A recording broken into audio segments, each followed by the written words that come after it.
Hello friends, कैसे हैं आप सब। Welcome back to our channel let's cautery. मैं हूं आपका फ्रेंड एडवोकेट कैलाश और आज हम बात करेंगे जो आखिर एम्प्लॉयमेंट लॉ के अंदर एब्सकॉन्डिंग का क्या प्रोविजन है, आखिर ये एब्सकॉन्डिंग होता क्या है और क्या एम्प्लॉयर ही सिर्फ एम्प्लॉय को एब्सकॉन्ड कर सकते हैं या फिर कभी एम्प्लॉयर भी एब्सकॉन्ड होते हैं। ये सारी बातें इस वीडियो के अंदर हम समझने वाले हैं जो आखिर ये एब्सकॉन्डिंग होता क्या है और एम्प्लॉयमेंट लॉ के अंदर इसका क्या प्रोविजन है, कैसे जो है इससे निपटारा हो सकता है। वो सारी बातें आज हम इस वीडियो के अंदर समझने वाले हैं। तो चलिए स्टार्ट करते हैं और समझते हैं।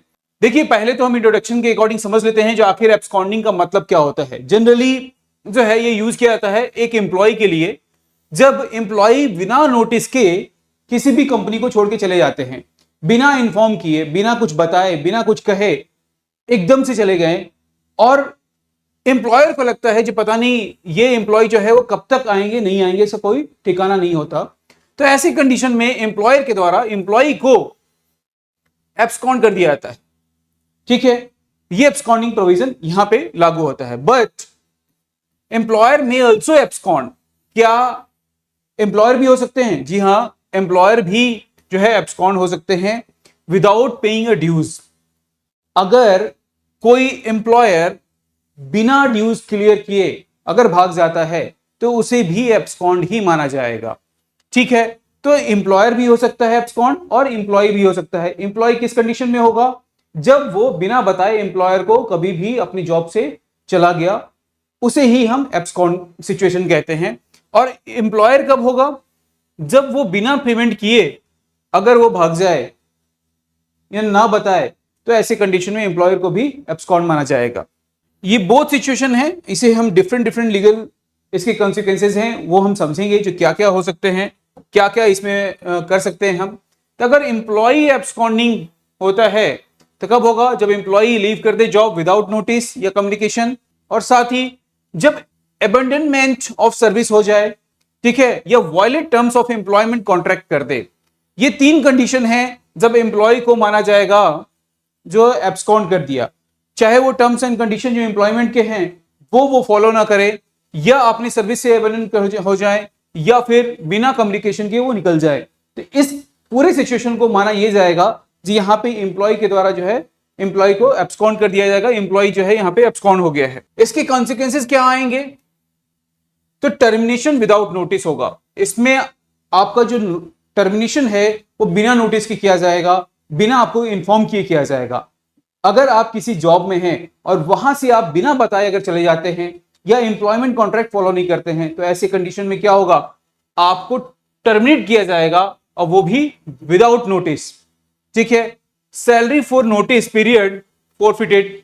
ये आपका जो नोटिस पीरियड का जो सैलरी है जो कि आप रेगुलरली डिमांड कर सकते हो। अगर जनरली क्या है, अगर एम्प्लॉयर आपको निकालना चाहते हैं तो वो निकाल सकते हैं, टर्मिनेट कर सकते हैं वो, लेकिन आपको नोटिस पीरियड का वो पेमेंट करेंगे।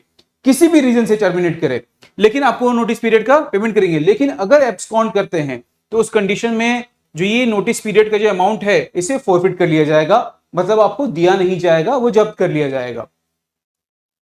लॉस ऑफ बेनिफिट क्या सब हो सकता है? बोनस नहीं मिलेगा, लीव इनकेसमेंट अगर कुछ है वो नहीं मिलेगा, साथ ही जो वेरिएबल पे है, जो आपकी सैलरी के अंदर जो वेरिएबल पे है वो भी आपको रिसीव नहीं होगा, लीव इनकेसमेंट रिसीव नहीं होगा और बोनस भी आपको रिसीव नहीं होगा। ये तीन कंडीशन जब आपका एब्सकॉन्ड किया जाता है, जब आपको, ठीक है।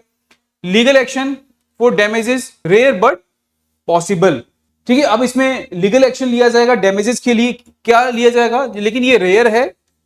जो जैसे कि मान लेता हूं जो अगर आपकी वजह से उनका बिजनेस किसी भी रीजन से सरवाइव कर रहा था लेकिन वहां पे उनको बिजनेस लॉस हो गया, तो उस डैमेजेस के लिए भी वो आपसे रिक्वायरमेंट दे सकते हैं, वो केस फाइल कर सकते हैं, लीगल एक्शन उस पर ले सकते हैं। ठीक है, फिर निगेटिव इंपैक्ट आएगा आपके कैरियर पे और जो भी आपका पीएफ ट्रांसफर होगा उस पर भी आएगा। मतलब अगर आपका पीएफ में होता है पॉलिसी आपका exit, date of joining and date of exit, तो उस पर भी कहीं ना कहीं इंपैक्ट आएगा और साथ ही आपके करियर पे भी इंपैक्ट रहेगा इसका। तो ये है कॉन्सिक्वेंसेज जो कि अगर आप एब्सकॉन्ड किए जाते हो एम्प्लॉयर के द्वारा तो ये सारे जो है वो प्रॉब्लम आपके साथ हो सकता है। केस लॉ क्या है एम्प्लॉय एब्सकॉन्डिंग पे? जीटी लैब या chemical fibres India private limited, ठीक है, जिसमें कि आवेदन किया गया और मिसकंडक्ट माना गया। ठीक है। और ये दूसरा, ये भी सिचुएशन है। देखिए ये दो जो जजमेंट है इसमें यही, और कहीं भी अगर आप जनरल टॉपिक भी डिस्कस करें तो यही माना जाएगा, जो अगर आपका कोई सिचुएशन ऐसा बनता है जिसमें आपने इन्फॉर्म नहीं किया या आप इन्फॉर्म नहीं कर पाए, या कोई ऐसा सिचुएशन था जिसके कारण आपको जाना पड़ा, लेकिन फिर भी आपको इन्फॉर्म करना चाहिए, लेकिन 1% के लिए आपने अगर नहीं किया, तो आप सिचुएशन के लिए बता सकते हो इस सिचुएशन के कारण जो है मैंने इन्फॉर्म नहीं किया, या फिर मैं जो है एम्प्लॉयमेंट पे नहीं आ पाया। तो ऐसे कंडीशन में आप इस केस लॉ का यूज करके आप रिकवरी कर सकते हो। अदरवाइज एब्सकॉन्ड होना, या इस सिचुएशन में जो आप बिना बताए जॉब से चले गए या आपने कॉन्ट्रैक्ट नहीं फॉलो किया, तो ये सारी कंडीशन में आपको कहीं भी रिलीफ नहीं मिलेगा। उस समय आपको सिर्फ और सिर्फ अपने एम्प्लॉयर से बातचीत करके ही उसका निपटारा करना पड़ेगा। अब अगर एम्प्लॉयर एब्सकॉन्ड हो जाए, तो जब एम्प्लॉयर शट डाउन कर दें या डिसअपीयर हो जाए, ठीक है, और पेमेंट ना करे सैलरी, ईएसआई, पीएफ का या ग्रेजुइटी एंड अदर ड्यूज का, अगर पेमेंट ना करें तो उस कंडीशन में माना जाएगा कि एम्प्लॉयर एब्सकॉन्ड हो गए हैं।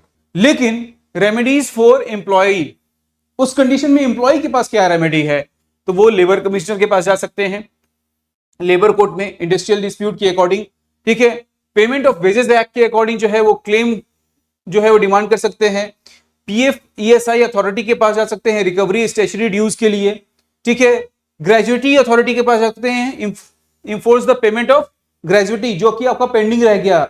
जैसे कि मान लेता हूं जो 3-4 साल आपने 5 साल जॉब कर लिया, उसके बाद एम्प्लॉयर जो है वो किसी भी कंडीशन में अचानक से भाग गया, एब्सकॉन्ड हो गए, तो ऐसे कंडीशन में आप क्या है, इन सारे डिपार्टमेंट में जाकर के आप अपना कंप्लेन लगा सकते हो और वहां से रिकवरी कर सकते हो। और आईबीसी जो था आपका, उसके अकॉर्डिंग भी ये ऑपरेशनल हो जाएगा और इसके अकॉर्डिंग भी आप रिकवर कर सकते हो। क्रिमिनल एक्शन भी ले सकते हो, जैसे 406 एंड 420 के अंदर फ्रॉड या ब्रीच ऑफ ट्रस्ट का जो है आप इसमें केस फाइल कर सकते हो, और इसके अकॉर्डिंग भी आपको आपका जो अमाउंट रह गया है वो रिकवर किया जाएगा। केस लॉ क्या है, एम्प्लॉयर अगर एब्सकॉन्ड कर जाए तो बीएसएनएल वर्सेस भुरमल 2014 का ये मामला है, ठीक है, और municipal council versus Surendra Kumar ये भी मामला है। तो ये दो ऐसे प्रोविजन हैं जिसके अकॉर्डिंग आप इसका बेनिफिट लेकर के आप जो है उस केस का रेफरेंस लेकर के आपको बेनिफिट मिल सकता है। कंक्लूजन क्या आया, एब्सकॉन्डिंग, देखिए मैं तो यही कहूंगा जो कभी भी किसी भी जॉब से आप एब्सकॉन्ड ना हो, ये ज्यादा अच्छी बात है, आप जरूर इन्फॉर्म करें। लेकिन अगर फिर भी अगर एम्प्लॉयर अगर गलत रीजन से आपको एब्सकॉन्ड कर रहे हैं, तो ऐसी कंडीशन में आप अपने पास रिटर्न में कोई प्रूफ रखो, कोई एविडेंस रखो, जिससे कि सपोर्ट से आपको रिलीफ मिल पाए। ये चीज बहुत ध्यान में रखनी बात है। और दोनों हो सकते हैं, एम्प्लॉय दोनों हो सकते हैं, ये कंडीशन सिर्फ और सिर्फ एम्प्लॉय के लिए नहीं है, एम्प्लॉयर के लिए भी है। ये रहा इंफॉर्मेशन आपका एम्प्लॉयमेंट लॉ के अकॉर्डिंग एक एब्सकॉन्ड होने के ऊपर। बाकी अगर आपके पास कोई और भी क्वेश्चन है तो मुझसे आप कमेंट करके क्वेश्चन पूछ सकते हो। साथ ही अगर आपको ये वीडियो पसंद आए, वीडियो को लाइक करें, चैनल को सब्सक्राइब कर लें, ताकि इस तरह की इंफॉर्मेशन आप तक सबसे पहले पहुंच पाए। Thank you so much.